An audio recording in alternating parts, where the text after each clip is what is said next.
Turnament's a tricky action puzzle game, originally made by its lone developer in 2006, and given a remaster in Unity prior to a re-release in 2023. Philipp Lehner goes by the developer name Mockduck, and he says remastering the game helped him reconnect to his past self and serve as a stepping stone for future games. Way to get himself back on track in game development. The game initially hit Steam and itch.io in February of last year prior to a July release on the VCS. Mockduck released the small indie puzzle game Catty and Batty on the VCS in May of 2022. The game itself has you either steering or guiding by blocking available options, a space vehicle type object through progressively difficult hazards, to collect crystals and end the level. Depending on the level, you might have a limited supply of energy you can use to change tiles, essentially removing whatever's there so your ship can get through. Getting the last crystal on a stage wins, hitting anything you aren't supposed to is level over. I found the game to be just okay, fairly challenging and procedural, with success being about figuring out the proper path you're intended to take. After about 12 levels through the campaign, I ran into a couple of particularly challenging stages, and ultimately decided the game wasn't interesting enough for me personally to keep going. So instead I spent some time looking through the other game modes.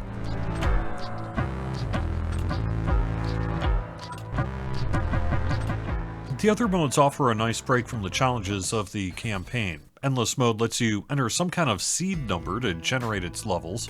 I found the stages pretty easy, and a nice way to ease into the gameplay of the main campaign.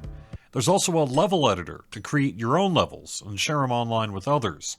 Similar to Atari's recently released Neosprint, making and sharing levels is easy, and it's one of the more fun aspects of Tournament. As long as you can complete the level you built yourself, you can upload the level for others to check out. I tried a few created levels and found them pretty fun. Tournament doesn't give you a lot of information about what to do or how to do it. I think figuring that out is a big part of the overall point of the game. There's also a series of between-level visual novel-style conversations between you and your new boss, who's a flaky and somewhat incoherent person sporting weirdly modern clothes for a futuristic set game. His boss eventually shows up, but neither offered much in the way of information. I never really figured out what the point of the dialogue and story was, but maybe the story goes somewhere as you get further through the campaign. I don't want to be too harsh about Tournament, as it's a passion project from a developer with ambition and drive for the future, who updated an early project to learn more about Unity, and the game itself is not really destined for big commercial success. I felt like I was playing two games, one an action game where I was proxy driving my ship by telling it where to go through laying down walls, and the second a more deliberate puzzle game where I needed to figure out which tiles to turn given limited resources. Tournament played best when it leaned heavily into one side or the other per stage, and levels that combine the two were the least successful for me due to the mix bringing out the least fun parts of either aspect. Trying to move the cursor over to the moving ship felt careening and a bit clunky, and starting the next level with the cursor where it was when you last died can make it difficult to get where you need to get started when time matters.